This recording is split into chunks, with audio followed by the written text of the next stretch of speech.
there were no lasers on the object. Another thought came to me was, well, there are bats in the area. You know, the skies above ECETI have lots of different things in them. There's pollen and seeds, there's birds, there's insects, bats. Many things fly over, not just large, luminous, mysterious lights, but there's lots of natural phenomena. So I'm going, well, if those are bats, you know, what we're seeing then, because we know bats don't emit their own light energy, and in fact, they're not that reflective. Their wings are reflective to moonlight, but under starlight conditions, they only produce a shadow on the night vision camera. So they're not a highly reflective surface that they're offering. But what if it was bats swarming a UFO? Well, how high do bats fly, and how far away could they be to be as reflecting light to be from the camera before the camera would see it? I would say in that world, you know, that point of view, that the orb swarming the UFO, that put that UFO maybe 30 to 100 feet above the crowd. But that wouldn't be out of place with previous years. There was multiple camera shoots of a beautifully colored UFO that came over the ranch in 2010, after the intention exercise was performed. This is one of the common exercises that you'll see during the conference events, is that the group collectively, and I'm talking 100, 200 people, will come together in a concentrated effort of mind, you know, to contemplate contact and the possibility of contact. And then by sheer synchronicity only, on the timeline, immediately after the event, a UFO will do a flyover of the ranch. I captured this in 2011 after the intention experiment. I have that on camera, the flyover. But 2010, a beautiful color changing object flew over, was captured on multiple cameras. I think Renato and Brooks were both successful in getting captures. Just beautiful. And it was just, I understand it was just over the treetops. I actually missed the sighting of that particular event, but it was just over the treetops. So objects flying that low over the subjects, yes, that kind of thing is going on. Mysterious behaviors captured on camera, yes, that's going on too. I guess, you know, given the timeline of this show and the guests who've appeared before me and some of the conversations I've overheard through listening, speculations on the nature of these objects as to their extraterrestrial characteristics or secret military characteristics are very interesting to conduct. I think that the natural progression that witnesses report involves psychic levels of contact that will transpire as a faucet of the contact experience, the overall contact experience. So what I'm saying is that my appreciation for the testimony of the witnesses who are intensely involved in filming UFOs that I've interviewed personally relate to psychic phenomena as being key components. Those contacts. That contact is not only experienced physically with cameras or the naked eye, but there are psychic dimensions, including telepathic type contact and visionary states and out-of-body experiences. So these characterize legitimate contacts in my record, in my experiments of interviewing contactees, as well as being experienced as a witness of my own. The suggestion that, for example, the U.S. government would operate high security zones such as Area 51, where signs are posted stating unambiguously that trespassers will be shot. The idea that they would simultaneously discharge the top secret research subjects outside of that zone into areas where film crews from like Hannity and Paranormal State, as well as local channels 1 through 12, are sending their news crews on some regular basis. It's been nationally publicized for like years and years and years. The idea that you would simultaneously operate these highly secured zones where you will threaten to shoot trespassers on sight for people who are curious to go and, you know, see what's going on. And at the same time, you would eject your top secret projects out into the wilderness, into public areas where there's news crews on a regular basis. Well, it just seems absolutely ridiculous to consider that on the one hand, you're willing to shoot people on sight to prevent them from seeing what you're doing, and on the other hand, you're willing to just send your stuff out into you know, public eye, and if it goes on TV, oh well. Hey John. That doesn't make any sense to me. Very well put there. I just need to jump in there and let our listeners know who they're listening to. So, and we do have questions popping up. I have popped them up here in our Skype, so if you want to revise them, you can get a heads up on them. I'm going to pop them for you from our chat room here at freedomslips.com. You are listening to Revolution Radio, the Phenomenal E.T.s here on Thursday nights, 10 p.m. Eastern Standard Time. We are 100% listener supported. If you like what you hear, then please click that donate button. Like I said, 100% listener supported means we do not host commercials. We do not work for the corporate machine. We do not push Enzyte, and we do not tell you what to do with your money. We do, however, suggest if you do have any couple extra bucks and would like to donate to a fighting cause here at Revolution Radio, it's all about the freedom of speech. We've got a lot of great supporters, a lot of great listeners that join our chat room and interact very frequently, and I like to thank those frequent chatters here. So if you want to become a part of our team here and add anything to the topics, anything to the conversation, we host a wide range of conversations, topics here weekly, 24/7. We're on the air, so let us know. Come in and join us. freedomslips.com. Revolution Radio is that site. We've also have a list of links here on our homepage to keep you busy for weeks. It's basically mainly updated by our owner here, Hawk. And also we have the Crow's Nest, great about a page report here from the Crow weekly done, and it keeps it pretty much updated, keeps you in the know. That is at our website here at freedomslips.com. Also, a link list of swag if you like to buy a Revolution Radio T-shirt, mug, wallet, any accessories, survival pack, anything like that. That's in the swag section. We have archives of our past shows. The other day we had Max Egan on. And like I said, we had Michael Horn last week, so that's in our archive section. We also have a link for our daily news. I think Clyde in our chat room here keeps that pretty much updated hourly. Any new news comes in, he posts that in there. Pretty much keeps on top of that, so I'd like to thank Clyde for that. And a library link and a store, like I said. So come and join us, freedomslips.com, 100% listener supported. And we need your help to continue on, folks. That's what it's about. It's about you, the one I'm talking to right now. I know we have thousands of listeners out there, and there are bound to be somebody who's interested in joining us here at freedomslips.com to help support the cause, help fight the cause, to keep us going, because we are not pushed by the, like I said, the corporate media. We don't host commercials here, and we try not to basically tell you how to live your life and pump news down your throat without viewpoints and without understanding of what's going on in the media today. We're not a big corporate Sunday paper here, so get rid of that there, and whatever you save on your subscription, throw half of it in the family fund and throw the other half here at Revolution Radio and click that donate button. If you'd like to stay anonymous, you can always donate by mail. We have a lot of supporters that do that, so thank you for that. Like I said, Revolution Radio, Phenomenal E.T.s here at freedomslips.com is the website. I am joined here with Mr. James Gilliland and John Kelly, and we were going over a few interesting topics about the website, the ranch here, and their websites are ESETI.org, that's James Gilliland's website, and John Kelly's is in yourinnervoice.com, so you can visit their websites if you have anything further you'd like to get to them about, because we have been getting questions here in our chat room, and I have been saving them up for you. So without further ado, I think this question might go to John. What are the percentages of the recordings that have turned out to just be plain old nothing, or a real set of words?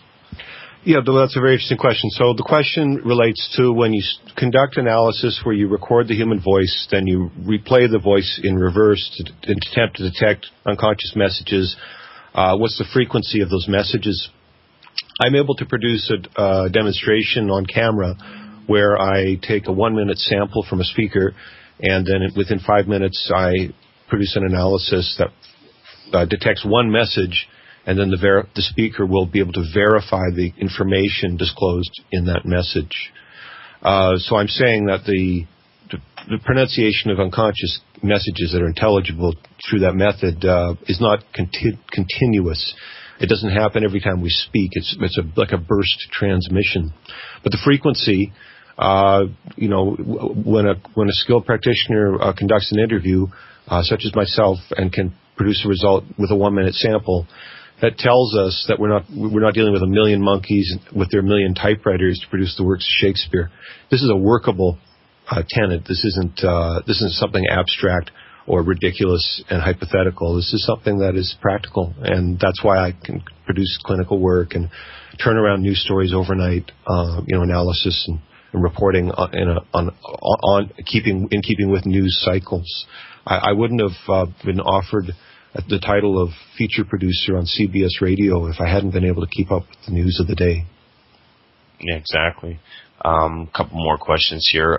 Rods that are being filmed across the world, seeing as you do have hours and hours of footage, you as well, James. Do you know what these rods are about? Are they anything specific, or... Go ahead. Who is that to? Yourself, then.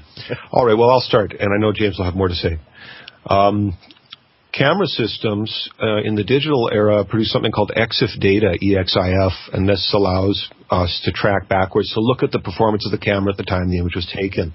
So, in other words, a bright subject with a slow shutter will produce a motion smear across the sensor that in a 3 or 4 second exposure, something's moving, the light will smear. And this could contribute to rod-like phenomena. However, when you have short shutter speeds, like a 60th of a second, and you're still getting this type of recording, there's something else going on. Now, I, in fact, had a very interesting conversation this summer with one of the attendees, and this says something about the profiles of the attendees who will go to that ranch at ESETI. These people have substantial resumes in areas such as law enforcement and the military. This individual said that he had seen materials from weapons tests using very high-speed cameras where rods were seen leaving this area, the target of a test strike prior to the strike occurring. And again, he was talking about cameras. I believe the numbers were like 12,000 frames per second or something like that. Very high-speed, high-precision instruments. And those would produce rod phenomena. So I said earlier that a slow exposure is certain to produce a rod-like effect. But when you talk about a 12,000th of a second and you still have rods, well, it's not just a camera artifact. Now you have something that's what they actually look like. In the consumer world, with the average camcorder and photo camera, it's still going to be possible to get motion smears, and we have to eliminate, bugs, bats, and other things. But do mysterious phenomena, rod-like phenomena, get caught on cameras? It really does happen. And if people take the time to pursue this type of photography, they will capture more than one type of artifact. There's orbs, there's rods, and then there's phases in the orbs, and it gets on and on and on and on. But I'm sure James has more to say on this. Hey, James? Yeah, there is that phenomenon that's happening here on a regular basis, and I've got a lot of footage of rods flying around, and when you blow these images up and look at them, they have these energy fields to them, like they almost look like some kind of a sea creature or something, with these fins on it, as they're moving along. We've seen a lot of this phenomenon, but the orbs here, what we've done here is we take an infrared spotlight, and then we use third generation infrared night vision, and we light the field up, and you can see wall-to-wall orbs flying around that are really attracted to children and that divine feminine energy. They love that, but as soon as you get somebody with a big ego out there, the male energy, it clears the field. They don't like that kind of energy. So, basically, we have footage of these things in real time, flying, interacting with people, going against the wind. You can see the trees bending over, and these things are flying against the wind. They're flying through objects, going into the earth, back up out of the earth. Just hours and hours of footage, that's coming out. With this phenomenon. And when we blow these images up, we actually see faces in these images. And some of the faces look like they're wearing shawls. It may look like Mary. Some look like ancient masters with beards. Some look like elves or E.T.s.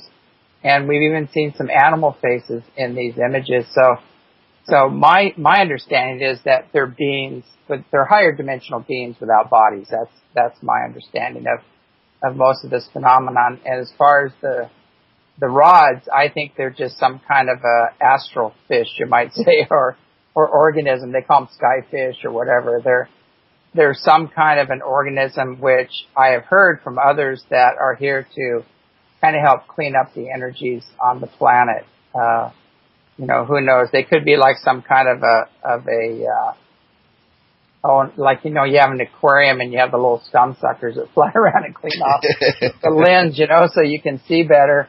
I think these little rods seem to be able to do something, of that nature. And that's what I've heard from other researchers, but I can't verify that, although I have seen them and filmed them, and they look really bizarre as far as their physical nature. Okay. Very well put, James. Thanks for that. This question does come from Holly. What's her name? Holly from Nashville. Holly Nashville here. Has been bugging her, this question here. I'm not sure if you either of you do have the answer for it, but let me ask it. That light in the sky that they tell us is Venus last year in August through December, there were 5 or 6 little lights in a circle around it. Then they were gone in December. Well, they are back again. As of August again, they are up there right now. What is that? It's driving me crazy. If you have any spotting scope that magnifies 20 times, you can see them. Has James or John seen them yet? Yeah, I'll go ahead and let John answer that one. I haven't studied that phenomena. It'd be interesting to look. I would also just consult a star chart for the night sky in an attempt to anticipate what constellations might be behind Venus at this time of year that might contribute to that type of a sighting, because it sounds like the witness says this was an event that was taking place over a period of months. If those objects, on the other hand, were doing performances such as moving around or turning on and off, then I would consider that they weren't stars at all, but it would be some kind of extraterrestrial phenomenon, possibly. Okay, thanks for that there. Yeah, I feel the same pretty much.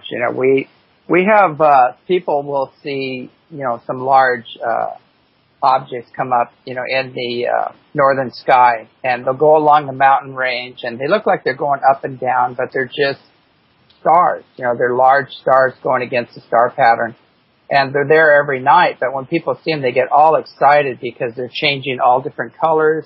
They seem to be moving up and down, but they're just moving in and out of the trees as they're ascending and moving in kind of a westerly or an easterly direction. Most of the stars go west.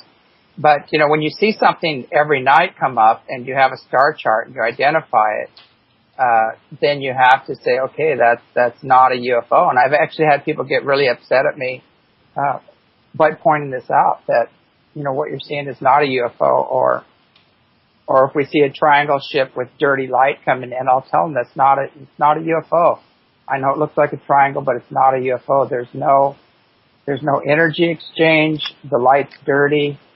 And it turns out you'll hear something, it might be one of our experimental craft flying over or something else, and then you'll hear, the engines in the distance. So we're very discerning, and we use all the sites like Heavens Above and J-Tracker to make sure that what we are filming is not an iridium flare, it's not Genesis, it's not Space Station or the shuttle or Evostat or any of the big satellites. We make sure that these are not what we're filming, and before we put anything up on the air, that it would be contrary to that. So anyway, we do our research here, and I think I've talked about this before. We have people saying, hey, that's an iridium flare.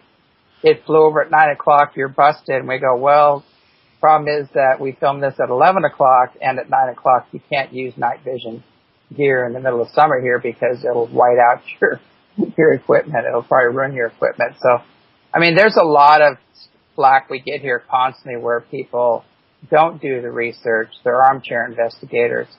and they'll try to debunk us, but in the long run, they always end up debunking themselves, and those who try to do the character assassination, everything else that comes, with this territory, always end up assassinating their own character. I think in reflection to what James is saying is important to look at, from my point of view, it's important that these kinds of inquiries should raise more questions. Along, as I was saying before, when we start on this path in an attempt to document, what we speculate are unknown phenomena, or maybe to verify some inner sense of knowing that we have about sharing this space with other civilizations, that questions should come up, and methodology, questions of methods should come up, and that we should explore those questions freely, and there shouldn't be, we shouldn't attempt to just crush the sprout of ideas and invention when people. These are still relatively new phenomena. Our society has a place for UFOs and extraterrestrials in Hollywood movies, but not in the natural encounters that these phenomena that James and I are talking about. These are things that are happening naturally and part of evolution of human consciousness and human species. These interactions are very natural. We haven't really established that in our society. So when we're coming to this topic, we're coming with all these preconceptions and psychological filters that we're bringing to the question. And we're not going to be able to exhaust it through an intellectual approach alone, through logic and equations on a blackboard. Isn't really going to answer it. We have to go into the field and conduct our own personal inquiry, and we should feel free that we can do that. And we shouldn't hesitate to take advantage of opportunities, particularly if they're in our region and accessible, to go see for ourselves.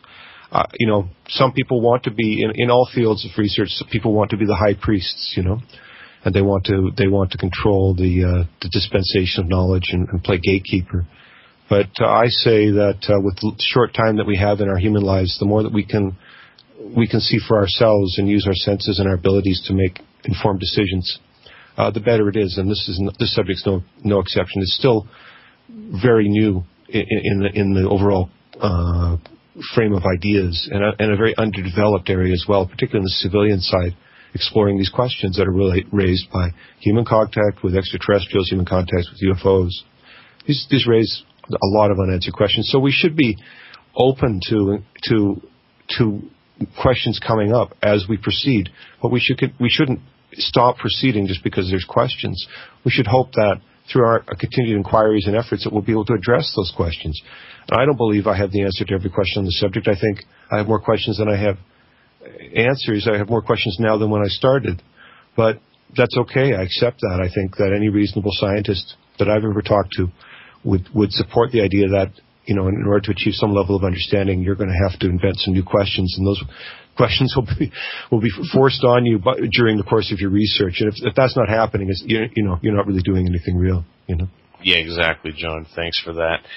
This question does come from Gardner in our chat room.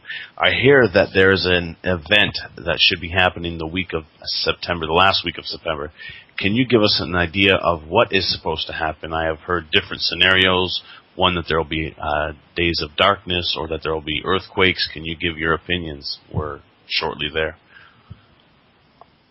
Yeah, you want me to handle that one? Go ahead.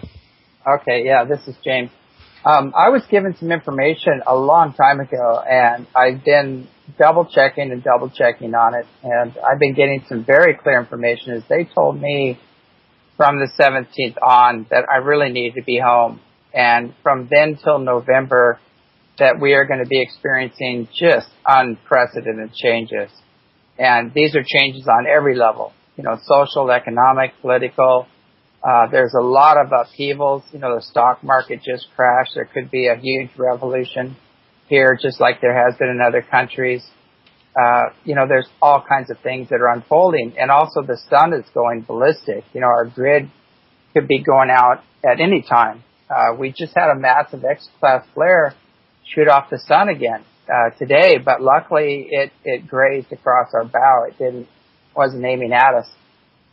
And we had a couple last week, a couple of major flares, and so, there are these events that are happening. I do see in the future I don't know exactly when, but I know Carl Koloman talks a lot about October 28th as being the real end of the Mayan calendar. I don't see the Earth totally getting destroyed or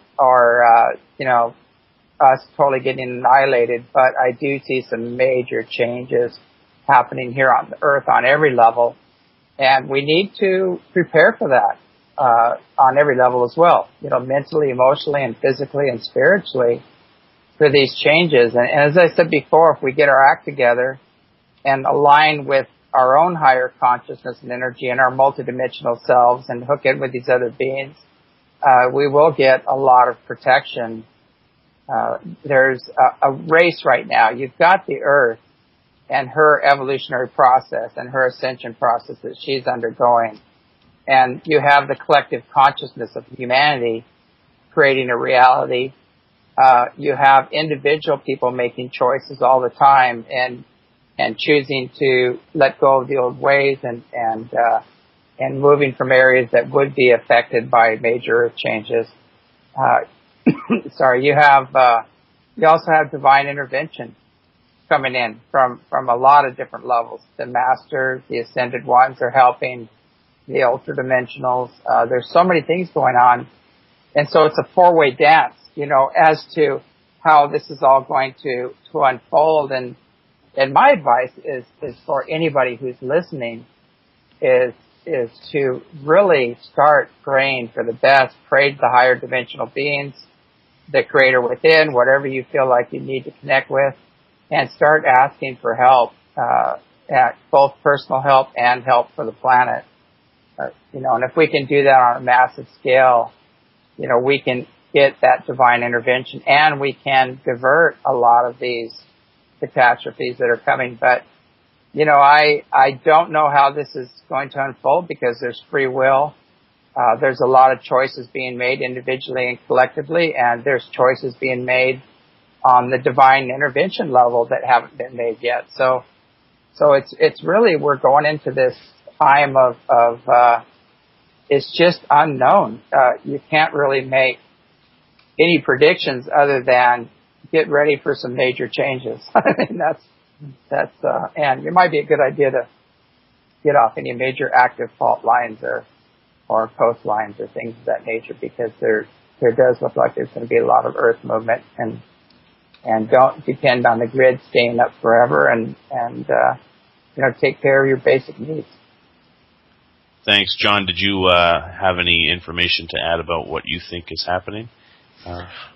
I don't have any particular information, but I would just say that in general, people should make the most out of the time we've been given. Life isn't forever. If not one trouble, there will be another. What are we doing today, and are we on our paths? And if we feel, the pressure to get into more alignment, to do more with the time that we have, then these are always opportunities.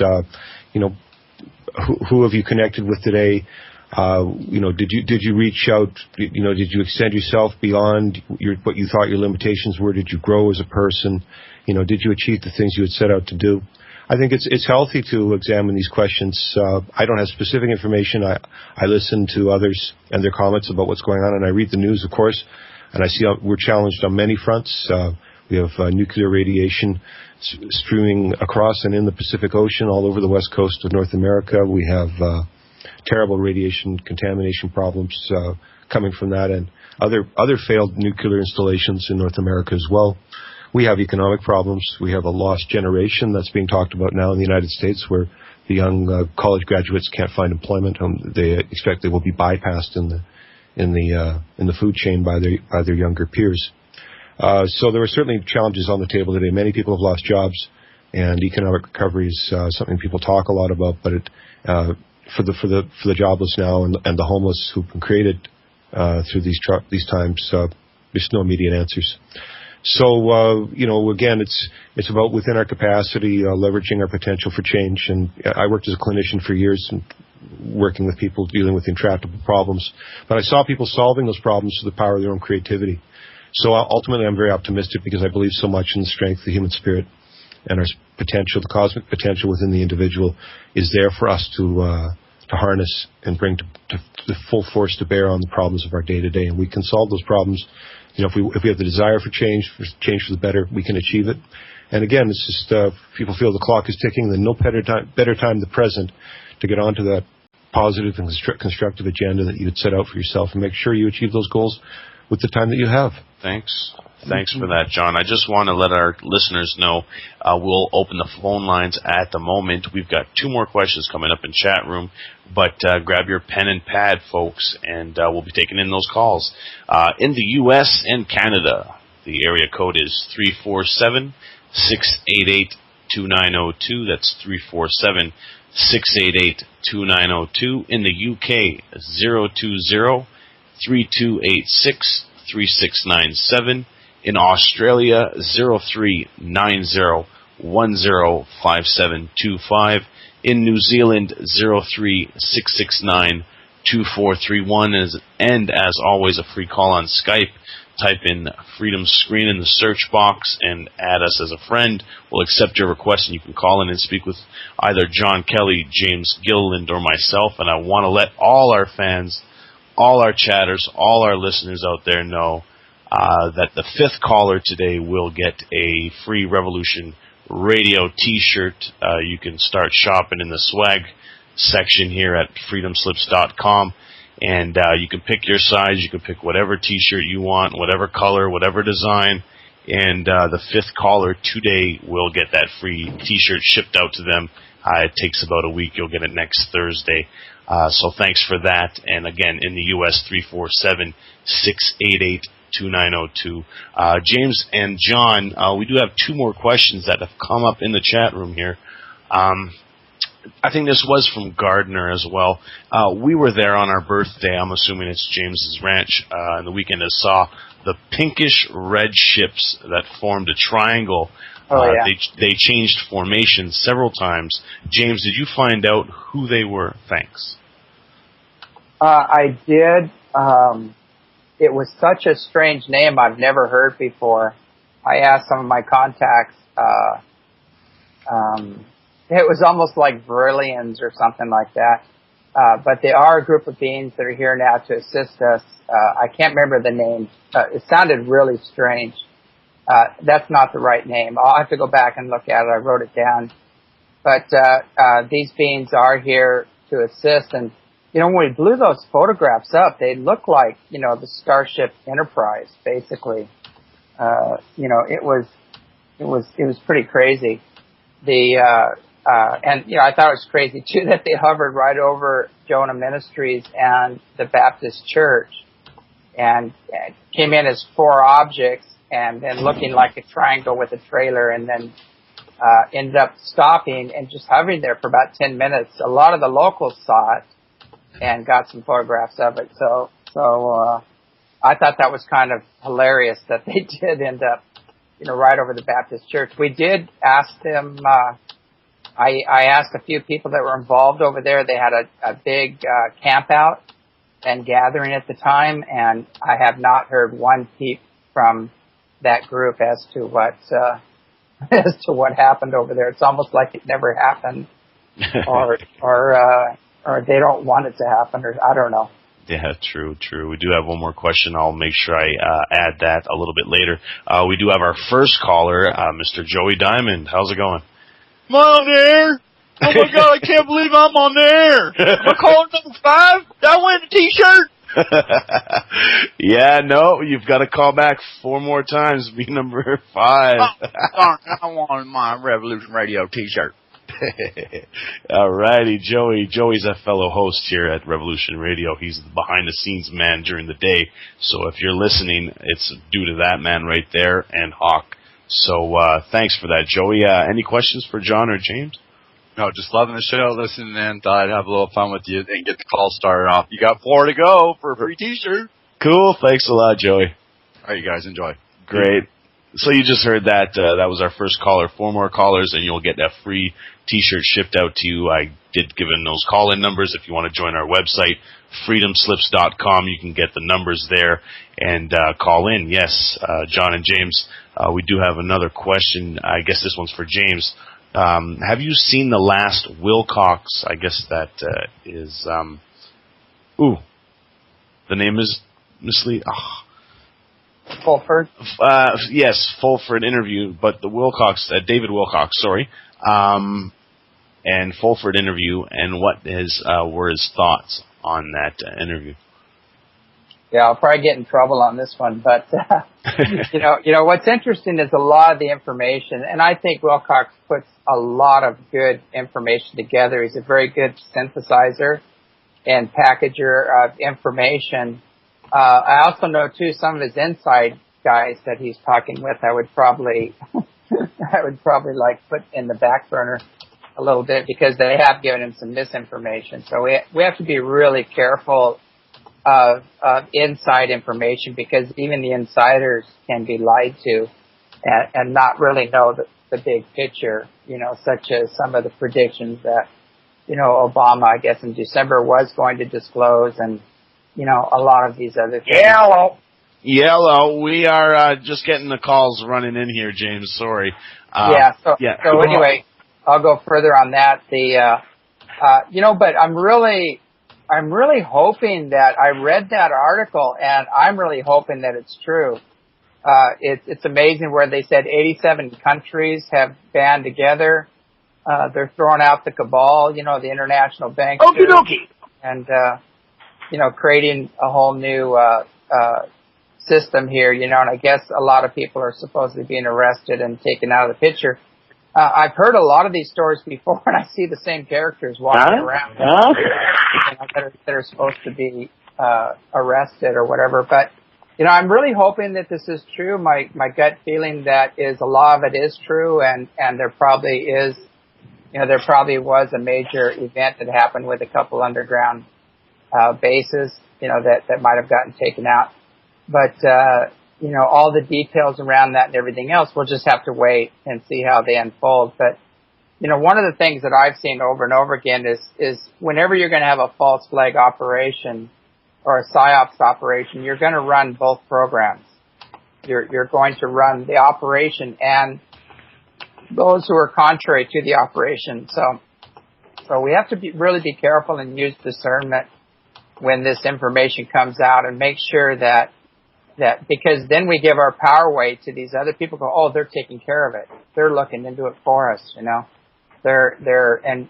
we have to get away from that and do our own research and critical thinking on these matters and find out our own truth in these situations. But overall, I think a lot of information is coming out. A lot of good information is coming out through David. But again, we need to really do our own research and get on with our own lives and make our own personal connections, with whatever you want to call it, spirit or the E.T.s or whatever. We need to really empower ourselves by developing our own inner sensitivity and our own, what I call a BS meter, to see how much of this is real and how much of it might be a little misinformation. But I like that. I'm really hoping that it's for real. What he's saying really gives me hope, and hopefully not a false sense of security. But I am really hoping that there is an end being put to this crazy alphabet agency war machine and disinformation going on, and it's wreaked so much havoc on the planet that I can't see how it can continue without a major karmic backlash. I mean, it's killed millions and millions of people. It's created a massive drug problem on the planet. I can just go on and on. At one point, with this unity consciousness wave and the energy coming in, all of that is going to implode and collapse in on itself. Okay, great. James, we do have two callers on the line. First, area code 425, and then the Crow. How's it going? You're on the air.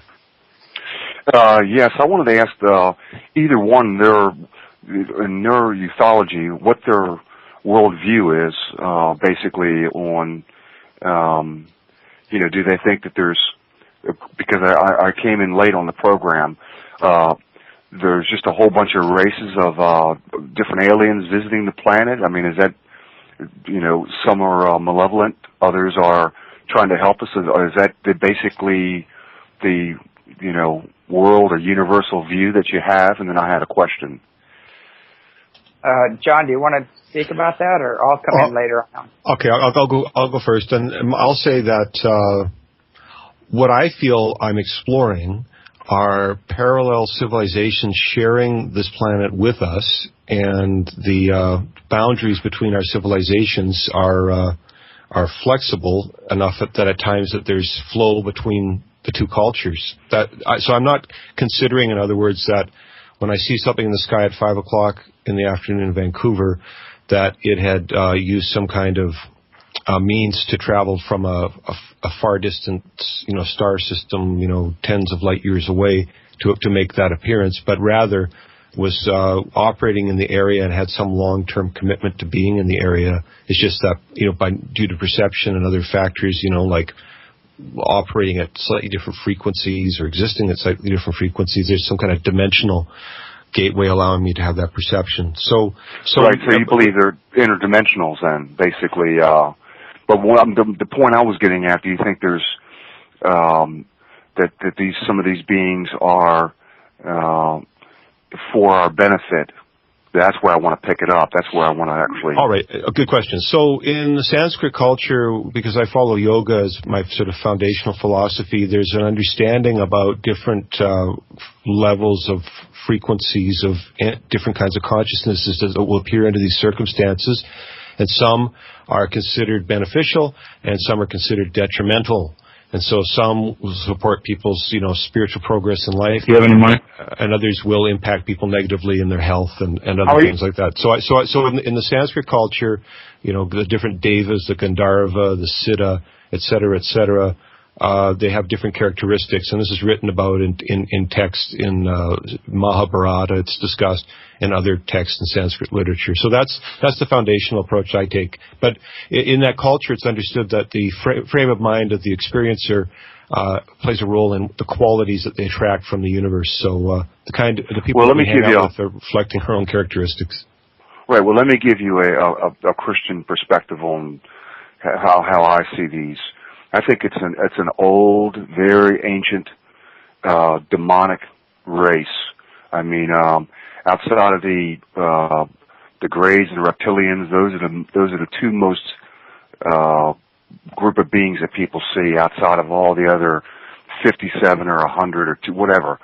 What my whole point is that if you just look back through the last 200 years of man's history. In fact, if you look at all of man's history, we have been nothing but slaves and beat down, stuck in these kind of crazy, primitive wars and kings and queens. And it was only when we got to America for the last 150 years that we got some semblance of freedom. But in the last 100 years, let's just take the last 100 years, 200 million dead, 100 million dead abortions. We get nothing, no cures for cancer, nothing. All we get is little trinkets and little iPods, and okay, we got the computer and the internet a little bit, just a little bit here, but no real breakthroughs, nothing that's going to help us. Worldwide, they're spraying us, they're poisoning the water. It looks to me that this ancient demonic race is basically seeding man with the hybrids, and now they're pretty much done with us. Looks like they're just setting off nuclear power plants is just going to irradiate us, and then they got the planet for themselves. I think these are demonic, ancient demonic race. Thanks. That's what I think. Yeah, thanks for that call, Eric. Yeah, let me comment. I'd love to comment on that. Again, we can't pigeonhole this into any one element, and we always talk about the mind in which you seek is the mind in which you connect, or it's, as John was saying, it's all relative to one's belief system as to what they research and experience. And if you look in the ancient scriptures, even they talk about the different levels. They talk about the archons, and they have pictures of these greys and like reptilian beings. And then on the next level up, they have some humans that are being kind of influenced by these beings. The next level up are just everyday humans, and then the next level up they'll have humans that are going for enlightenment, and then the next level up they'll have the gods, or the enlightened ones or whatever. So these are ancient, in the pyramids and things like that. They have these pictures, and so it's a much bigger picture. We can't pigeonhole it. And also too, if you go and look at all the frescoes in Europe, you'll see all these beautiful pictures, about spiritual events with Jesus and them being baptized by John with this beautiful UFO sending beaming lights down. You'll see Mary praying and a golden ship above her with a beam coming down to her crown chakra. You'll see robed masters, 2 robed beings, sitting there with a whole fleet of UFOs behind them on a UFO. I mean, I can go on and on and on. And so it's all about a continuum, a vibrational continuum. And yes, the negative ones have been here for quite some time. They've been wreaking havoc on the planet. They've been influencing the powers that be, and which have been wreaking havoc on the planet and being influenced by these other demonic negative entities. But that's a small piece of the puzzle. The big picture is about to unfold, and that's a total cleaning up of this mess. And these higher dimensional beings, which is the big picture, they're much more expansive and much more prevalent, that are coming in right now and pushing all of this up to the surface so we can see it. And they're exposing all of that right now. So, I mean, we're looking, just like I was talking about Wilcox and Fulford, all this information is coming up to the surface. There's another guy, Craig Hewlett, I believe is his name, I might be wrong, but he just came out with all this amazing information about 911, about the Arab connection and the Bush and connection and how that all unfolded. All of this information is all coming up to the surface now, so we can see who's been behind all this war and pestilence and all the other problems we've been having. And you can just go right up the ladder and just look at who's to gain with all these events, and you can follow the ladder up and see who's involved. And that ladder, as you go up this power control ladder, you'll see there are beings at the top of this very, very negative, very demonic, negative, reptilian, gray manipulators, you might say. But let's not just make that our only focus, because there are these benevolent beings that have been around for years trying to inspire us to take the high road. And now they're coming in force because of we're in a process, I'm trying to think of the name of it. We're in, part of our evolutionary process is to join the rest of the universe in peace and put an end to the tyranny and all this other nonsense. And we're right smack in the middle of that. So we need to focus on the higher beings, ask for help to bring them in. If you're aligned with Jesus or Buddha or Krishna or whoever, it doesn't matter. Just focus on love and joy and bliss and be of service to humanity, the earth, and that's all you need to do. But again, I wouldn't focus on any exclusivity program or trying to make other people wrong or bad, because there's people all over this planet that all want to connect with the Creator, and they want to live a thoroughly loving, joyous, abundant life in peace in their heart of hearts. And there's just a few people on this planet that are holding that down, that are suppressing that, and they're about ready to have an experience, which is called, the karmic backlash. Yeah, exactly. Thanks, James, for that. We do have some more callers calling in. I just want to let our listeners know they're tuned into Revolution Radio at freedomslips.com. Come in and join us here. We have a wonderful chat room. If you've got any questions for James or John, we'd gladly take them. So we'll be on a little bit past 12. We'll go to about 12:30 tonight. Thanks to Chev's giving us that time to go on due to just starting a little bit later, but that's okay. Thanks a lot, Chevs, for that, and we will continue on. And we do have our fifth caller that called in, but first, like to get to the Crow who had called in and patiently waiting online. How's it going, Crow? Fine. That means I get a shirt? That means that you're number 3, actually. So that wasn't the number you were giving the shirts on? Sorry, I didn't hear you. The caller had his radio on. Sorry. That wasn't the number you were giving the shirts on, I guess. No. It was number 5. Gotta hang up and call back twice. Yeah. No, I did want to ask the gentleman there that was doing backspeak talk. If he was familiar with something that I was trained in many years ago, I went to school in it on it up in New York, and that's PSE. Is he familiar with that? I'm not familiar with PSE. Maybe you could help explain to the listeners. Well, it's psychological stress evaluation. What it is the guy that actually had worked for the CIA, and actually I think the equipment was developed there, but it's basically a lie detector machine, but it's done off of sound, and it's because when you lie, you emit a subaudible tremolo that cannot be concealed. Well, I have heard of voice stress analysis as a contemporary. That's what it is. Yeah, so yes, I've heard. And you were successful in your studies? Oh yeah, I was certified and had the equipment. I just really tried it for a couple of friends that had businesses that they wanted me to do that for, and I did. But I really just didn't like the atmosphere that it generated, so I didn't continue it. But what atmosphere was that you found it generated? Well, the people that, for instance, in the retail business, if you did it on employees, it just felt like you were probing into their mind a little deeper than I particularly wanted to go. So there's ethical questions that come with the applications of these types of procedures.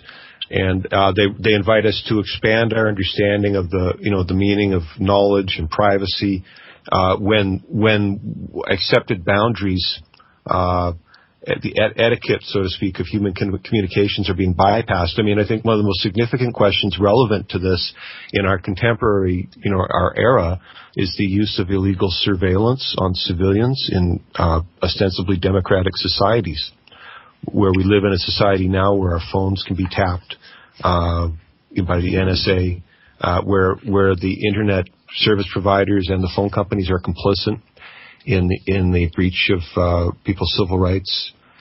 This is a major ethical question of our time that's very poorly addressed.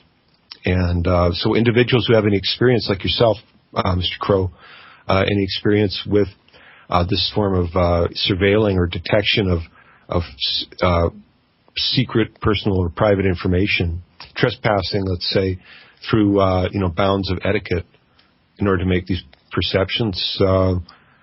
You're correct in saying that there are such questions that need to be addressed, and someone acting as in a clinical setting needs to subscribe to a code of ethics as well. We know that doctors have a Hippocratic oath that talks about doing no harm, and in yoga there's the vow of harmlessness.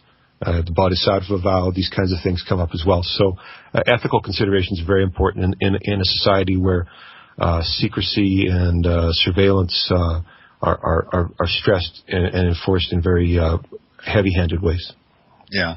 Well, this was done in a very structured manner, and it, no force or coercion really, but I don't know. I just had the feeling that, I just didn't want to be a particular form of, you might say, some type of police action, or I wasn't happy with it after I had completed it, and I did it for a couple of friends that were in the retail business, and the atmosphere that I felt it generated, I didn't feel comfortable. Of course, as far as an effective tool, it's very, very effective and much more accurate than a polygraph or any of those things were. But it's just something that, I took all of the training and did that, and I just really never put it to real application. I was just going to say that the power of knowledge doesn't necessarily make us happier. It doesn't make us happier to have all this power to acquire all this knowledge. It doesn't personally make us any happier, absolutely. It can be to a detriment of our happiness. But, such powers exist, and the voice is a window to such information as you're describing it. I agree. Yeah. Well, that was all. I won't take any more of your time. I really appreciate you handling my question. Thank you. You guys are, is doing a good job. Tim is The kid is always able to bring up a real interesting guest, and you fellows have followed in that track, and I'm sure he'll probably want to have you back for further shows. So thanks again, and I really appreciate your understanding, and it's something that not too many people are familiar with, and this, I guess it was probably, I'm trying to think what year it was that I did that. It was somewhere back in the, I would say late 70s or what have you. But it was interesting at the time. I'll put it that way. Thank you for sharing this story. All right. Thank you. Thank you. Thank you, Carl. And yes, we do have the fifth caller, and that's Lady Horse on the line, patiently waiting. How's it going, Lady? I'm doing all right. How are you guys? Oh, doing great. Oh, very good, very good. So, yes, you can get me that information. We've been talking through Skype here, and pick out your T-shirt here in the swag section and get all the information there, and then link me the link there. Send me the link, and I will be sure to order that with your address and ship that out to you free of charge. Oh, okay. And wear that proudly, Revolution Radio T-shirt. Thanks. I will definitely wear it proudly. Very cool. Did you have any questions for James or John? Just interesting, guys. I've always had a fascination with the sky, but I've never been lucky enough to see anything like you guys have. A little swamp gas here and there, a little ball lightning, but nothing like you guys have seen. Yeah, we've seen some wild things, but according to Michael Horn last week, they're all military. Right, James? Well, actually, it's a weather balloon filled with swamp gas and dummies that are exploding in the air and falling down in the fields. So, I mean, that's about as good as his explanation, anyway.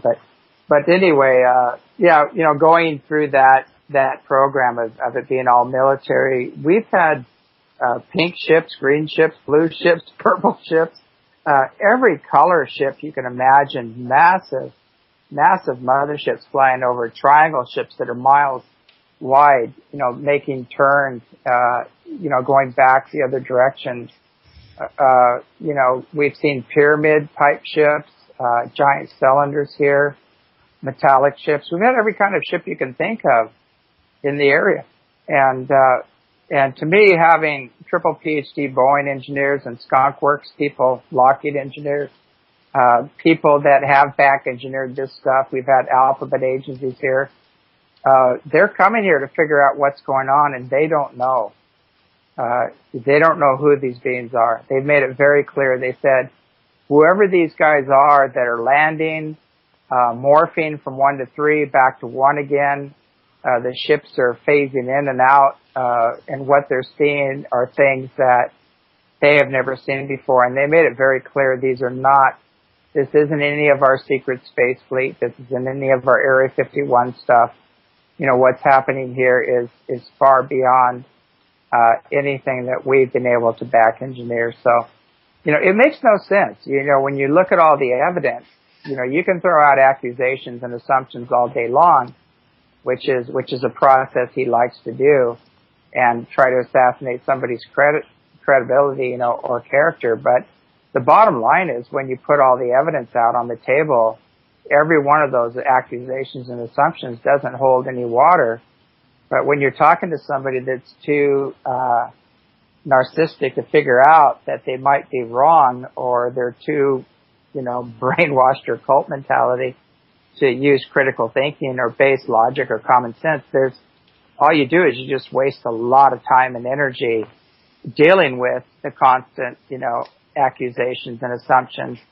And it just takes you out of your bliss and away from, a lot of other creative and positive things you can be doing. So I don't even like to engage that nonsense. I just set it aside as nonsense, and there is an agenda there, and just leave that at that, and like to move on to more positive information, and things that are helpful for people. Thanks for that, James. Just want to let our listeners know they're tuned into Revolution Radio. Freedomslips.com is the website, 100% listener supported. We are going a little bit longer here till about 12:30 with James Gilliland and John Kelly. But if you'd like to join us here, the website again is freedomslips.com. Join us in the chat room. We got a website here to keep you busy for days. We've got a link here, link list here of the swag section if you'd like to purchase a Revolution Radio t-shirt or a mug, help promote and support the radio station. That's here in the chat room here. Sorry. We've also got a link list of libraries,